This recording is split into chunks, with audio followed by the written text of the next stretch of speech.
God morgon. God morgon. God morgon. Hur är läget? Jo, men det är bra. Jättebra. Vi ska köra ånglok idag så det kan ju inte bli bättre.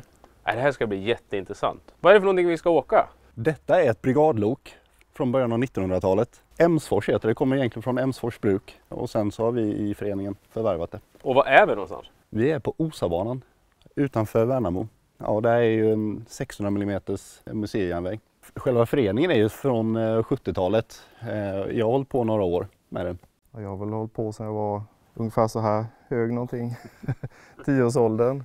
Jag har alltid varit, hållit på med bilar och varit intresserad av skruvar med grejer. Sen kommer väl någon sån här läge där det är kul att lära sig något nytt. Det här är ju någonting man aldrig hållit på med innan. Så det finns ju mycket att lära. Sen är det ju jäkligt balla grejer.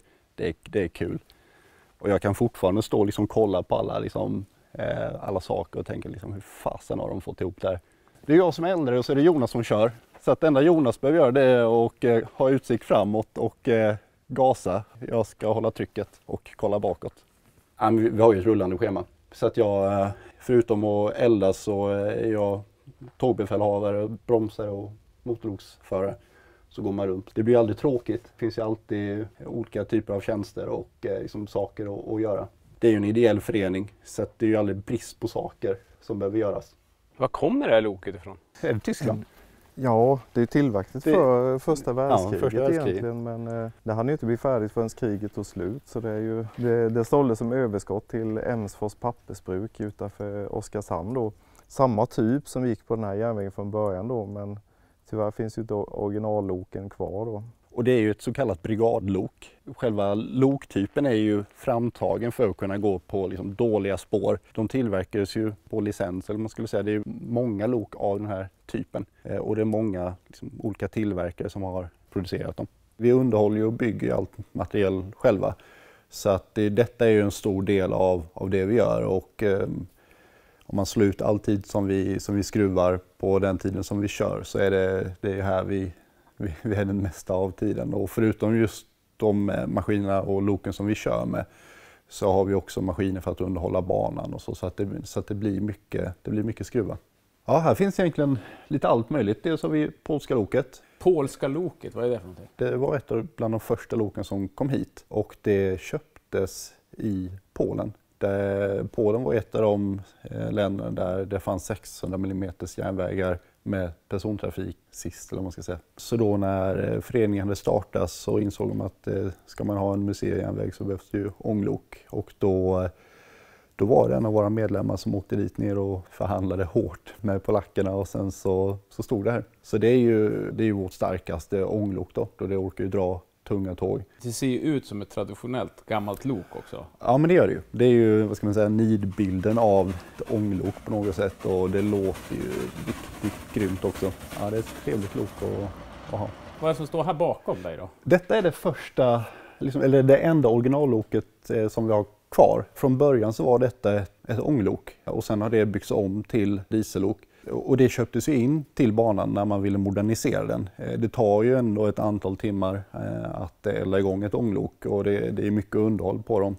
Ett diesellok är ju mycket enklare. Då köpte man in det då för att modernisera det. Och det gjorde man ju då för att vägtransporterna blev ju bättre och bättre. Ramen är ju från ett ånglok och sen har det byggts om då till ett diesellok vid Kalmar verkstad. I och med att det enda originalloket från banan så använder vi det här mest i persontrafik. Håller ni på att renovera en vagn här också? Detta är faktiskt en vagn som vi bygger helt från grunden. Själva förlagen för det här är ju en vagn då som en originalvagn som gick på 600 mm spårvidd. Och sen har vi då gjort lite anpassningar för att det ska passa våran verksamhet. Men den är byggd helt från grunden av medlemmar i föreningen. Och till exempel ramen, allt det här är ju nitat för hand och allting är ju det är mycket hantverk i det. Men det är kamin i den där? Ja, och det är just då när vi kör den på vintern. Så det är ju skönt för resenären att det finns lite värme i vagnen. Jag trodde det inte var med loken så här. Här finns hur mycket saker som helst.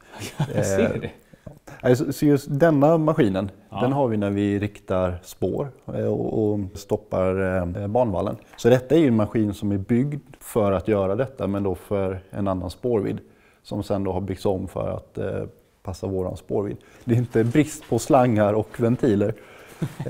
Allting är ju gammalt och vi reparerar det så att det ska fungera. Men det är ju inte som när man åker och lämnar in sin bil på märkesverkstan. Det är mycket egna lösningar och hemmasmide. Det är ju lång bana och det är ju inte gott att göra det här för hand.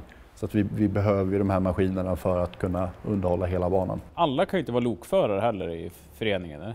Nej, det går ju inte och alla tycker ju inte att det är roligt att köra eller vara med i trafiken. Vissa tycker att det är roligt att bygga ett aggregat för att rikta räls och bygga maskiner. Det finns ju väldigt goda möjligheter att få göra det.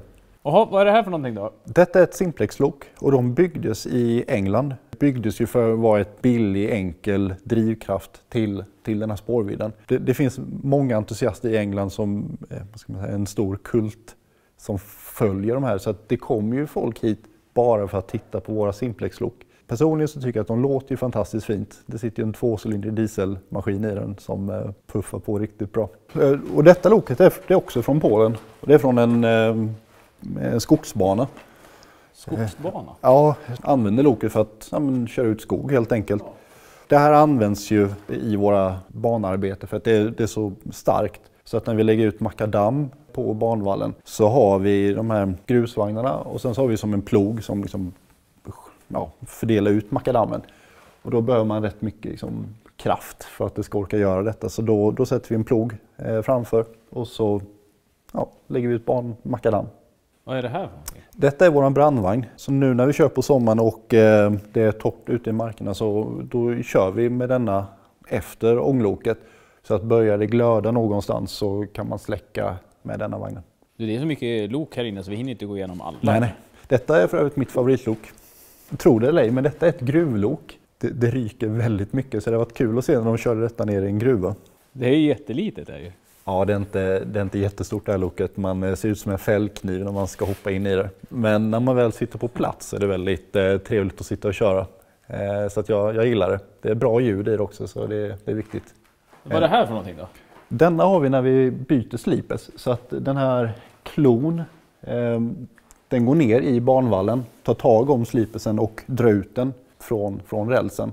Och sen så tar den en ny slipes och drar in. Denna maskinen har vi sen då när vi packar banvallen så att de här spadarna som vi ser, de går ner och ser till så att banvallen sätter sig under slipesen. Men vad använder ni det här till? Detta är vårt allt-i-allo-lok. Det använder vi i princip till allting förutom att köra persontrafik. Och det kommer ju ursprungligen från Halmstad där det är gått som växlingslok. Vi kallar det för Halmstad. Vad är det vi ska göra idag egentligen? Vi har ju en trafikdag idag. Vi ska köra 3 avgångar. Och så ska vi sätta ihop tåget och sen så ska vi köra. Nu ska vi ta och tända pannan så att vi får något tryck i den här maskinen. Och sen är det ju mycket smörjning och i ordning förbereda inför dagen. Och nu ska man också säga att vi är uppe med tuppen.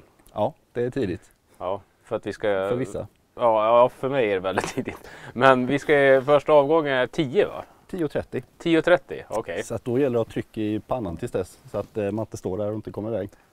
Är det någon speciell ved ni föredrar? Nej, egentligen inte. Det går egentligen att starta med vad som helst. Så att jag hittade lite saker i soptunnan. Så det funkar alldeles utmärkt. Så detta är egentligen det är en helt vanlig kamin som man kokar vatten på. Det var bra trångt. Ja, men jag tror det här med ergonomi, det fanns nog inte riktigt här i början på 1900-talet utan det var nog, man fick nog bara vara nöjd med att man hade ett jobb. Så att det är trångt och det är ju lätt att bränna sig. Så nu har jag tagit lite sånt jag hittade i soptunnan och lagt in några vedträn. Så nu tar vi och startar så den kommer igång. Titta, nu rinner det vatten här. Ja, jag tror det börjar bli fullt va? Bra tänk på att det är lagom nivå. När vi står still här vid verkstaden så fyller vi vatten med vanlig slang. Annars har vi en vattenhäst som står där borta då. Så har vi vatten i ett vattentorn. Det går lite snabbare att fylla men nu ska vi stå några timmar så att vi hinner gott och väl med slangen här då. Men hur mycket vatten går det in här då? 2 kubik ungefär. Så kommer vi 1,5 mil på det. Så är det dags att fylla på igen. Så det går åt mycket vatten och mycket kol. Och vi tillsätter ju lite kemikalier till det här vattnet för att pannan ska må bra då. Så det är trinatriumfosfat som vi häller i lite grann. Det gör att pH-värdet blir bra då. Och Så får man det en massa orenheter i vattnet. Så spolar man ut det genom en ventil och så öppnar man i botten på pannan. Och så blåser man ut smutsvatten här kan man säga detta röret då. Så det är viktigt att hålla koll på, mäta vattenkvaliteten och så hela tiden så att du håller pannorna länge. Men är de jättekänsliga på sånt eller? Nej det är de inte, men det kostar mycket pengar att byta delar i pannorna då. Det vill man ju helst undvika i så stor omfattning som möjligt då. Man får ju börja rätt lång tid i förväg. Det tar ändå det är ändå rätt mycket vatten som ska hittas upp och man vill ju göra det så mjukt och fint som möjligt. För hela pannan den är ju fastbultad längst fram i loket så att den expanderar ju bakåt. Eldar man på för mycket så är det är lätt att det går sönder och det är dyrt att bygga om dem så att man går upp rätt tidigt för att kunna göra det att det får ta sin tid då. Man får inte ha bråttom. Det får man verkligen inte ha. Men sen är det är så mycket annat som ska göras så att det blir ändå fullt upp hela morgonen. Hur mycket ved går det åt då? Vi vill nog ändå elda upp 2-3 skottkärror innan man börjar på med själva kolet. Det blir ju man får inget tryck med ved, det är ju så låg energiinnehåll i ved. Så för att få de här 12-15 baren vi behöver så då behöver man kol. Så nu ser man där hur det börjar sakta komma igång där. Så detta är ju den gamla pannan som satt i Emsfors som inte höll tätt helt enkelt. Men här ser man ju hur det funkar. Så länge som det är vatten runt fyrboxen så vet man att det inte blir för varmt. För vatten som är trycksatt till 15 bar det blir aldrig mer än 180 grader. Har vi inte vatten i pannan och vi eldar på med den värmen vi gör då smälter det. Smälter gör det inte men det blir ju fyrboxen blir ju skadad.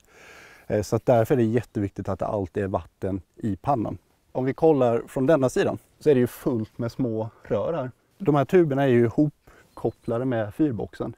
Så då när vi eldar så kommer det massor med varma gaser och eld och allting genom de här tuberna. Och här inne så är ju själva vattnet då. Och då när vattnet kokar bildas ångan och all ånga samlas ju här uppe då i ångdomen. Och det är därifrån då ångan går ner till cylindrarna. Så att det här vattenståndet man ska säga det är ju ovanför tuberna så att tuberna alltid har vatten runt om sig. Det är ju ganska enkel princip men när man går ner i detaljnivå så är det ganska väl genomtänkt hur det funkar. Så nu kommer det ju ryka en hel del men här kan vi se att nu har vi en bra grund där.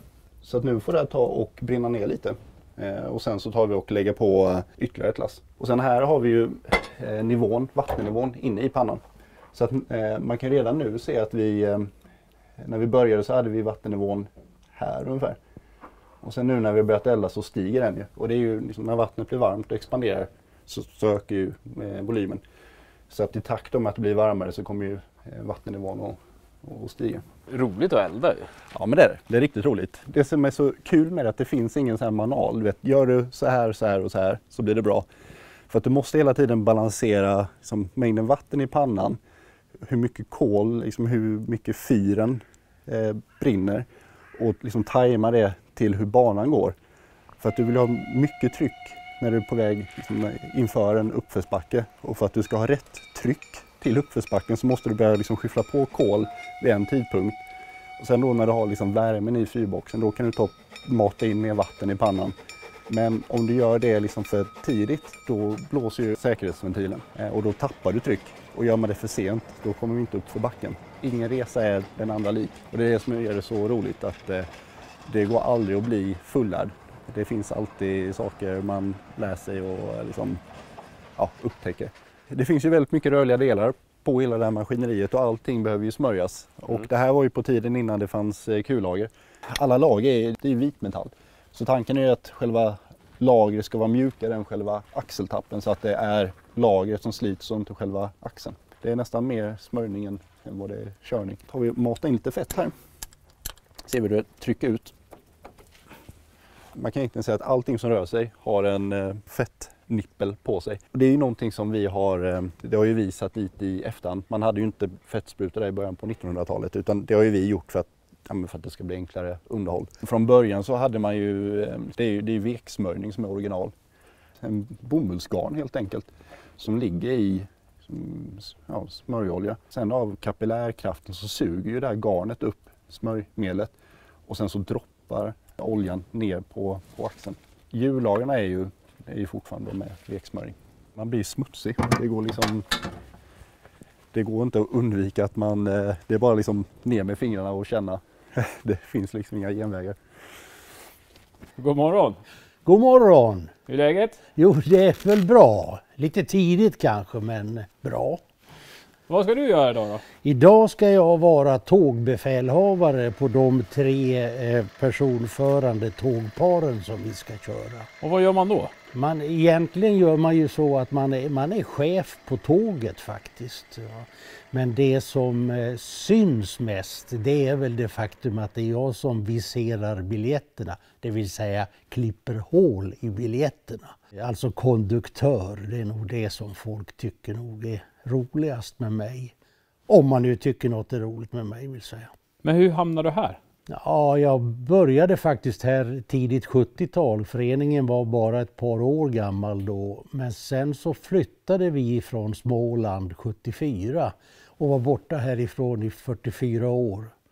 Och det första jag gjorde när vi flyttade tillbaka det var att jag åkte ner till Os och anmälde mig för tjänstgöring igen. Så att nu har det blivit liksom en bra glödbädd.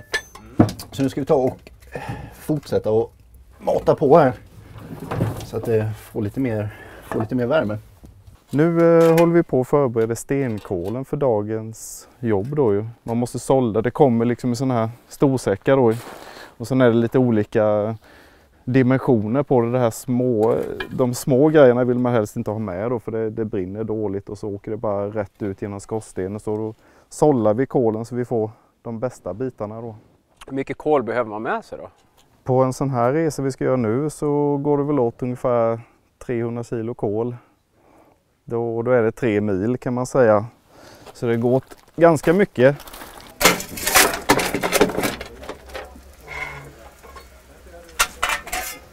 Det här är ju alla reglage, man styr liksom alla grejer med på loket då. Så här sitter en ventil som vi kallar för sotare. Så när man vrider på här så ökar draget i skorstenen och då slipper man att röken går tillbaka in här som det blir om man gör så. Så när man står still så använder man denna för att hålla konstgjort drag genom elden då. Det behövs inte när man kör sen då. Och så ser man att trycket börjar stiga på manometern där uppe. Så vi ska upp till max 15 bar. Och sen nu innan all metall har hunnit värmas upp så droppar det lite vatten här och där. Men det är liksom, när metallen expanderar så är det tätt sen då. Det har ju stått kallt någon dag loket nu. Jag rullar lite sakta framåt där.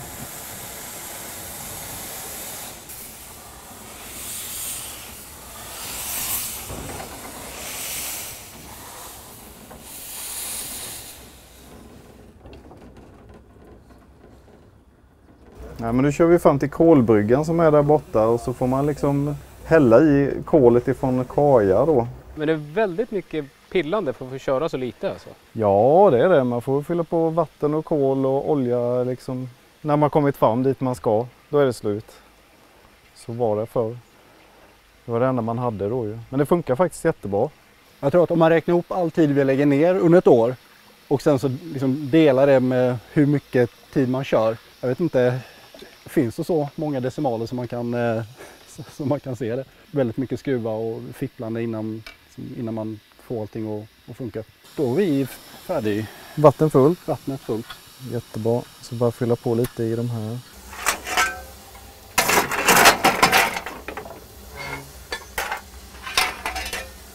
Det är som att stå en bastu mitt i sommaren nu det här.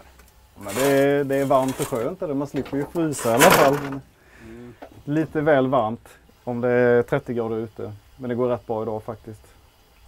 När man kör så blir det ganska svalt ändå. Det här är ju, om man ska säga, lokets växelspak då kan man säga. Så att lägger man en så kör man framåt och lägger man en så kör man bakåt. Och så finns det lite olika hack på den med hur mycket ånga man vill göra av med så att säga då. Och sen har man en ångpådraget här. Det är denna spaken man kör loket med, kan man säga då. Och här har vi en ångbroms. Bromsar man så ser man på manometern bromstrycket då. Och här uppe sitter själva ventilstället, heter det. Det fördelar ånga till alla olika funktioner som finns här inne då. Så har vi till exempel ångvisslan här. Och här har vi en ångklocka som sitter utanför på pannan. Vad använder man den? Det kan vara bra att ha vid vägövergångar och när man kör där det är skymd sikt och sådär. Så att, ja, som bommar ungefär då. För vi har inga bommar på den här järnvägen utan det är bara vägkorsningar då. Sen har vi handbromsen här borta. Se.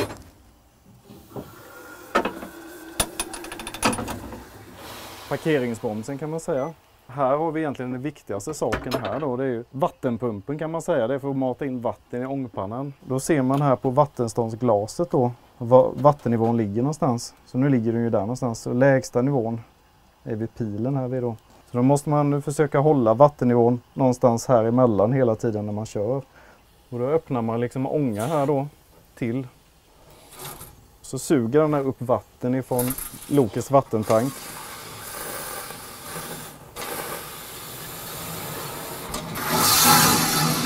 Så då ska man kunna säga att vattennivån rör sig lite i glaset här då. Att den ökar.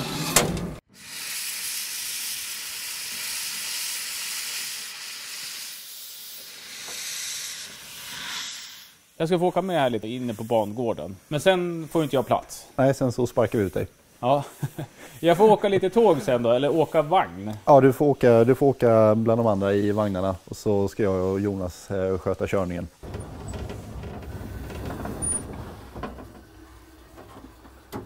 Bara lägga om växeln här ute.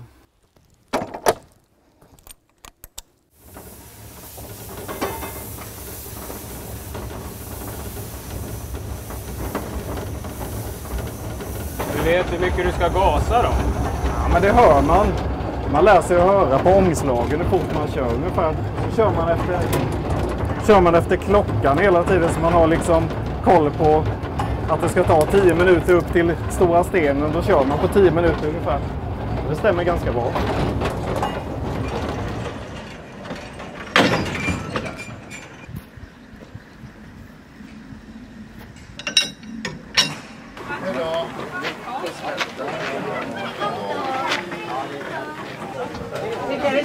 Kan vi sitta mitt emot? Vi sitter mitt emot, det är bättre. Ja, kan vi.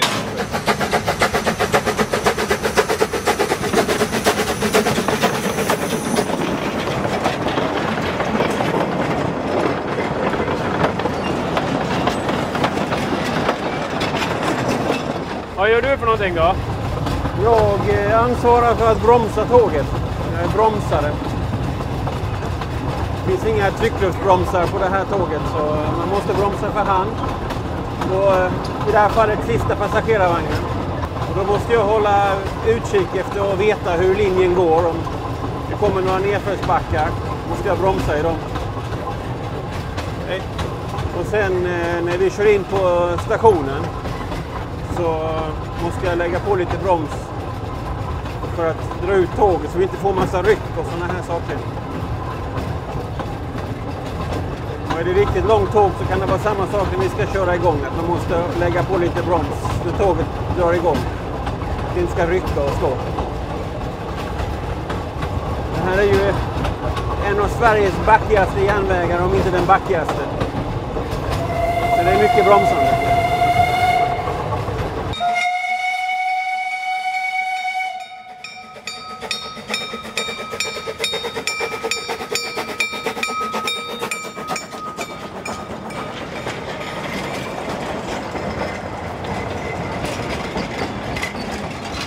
Vi gör inte mer än 20 km i timmen.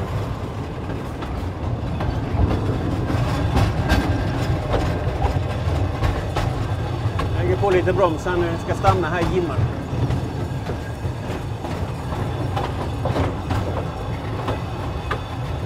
Gimmar!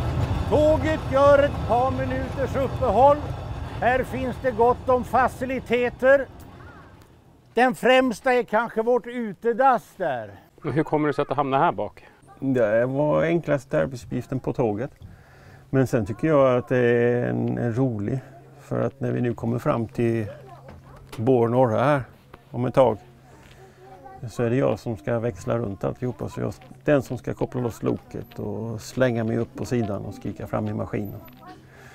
Hänga på där och köra runt det. Kommer även vattna loket och vara med och vända det och så här. Sen koppla på igen. Man är en liten apa som springer runt när vi vänder på stationen.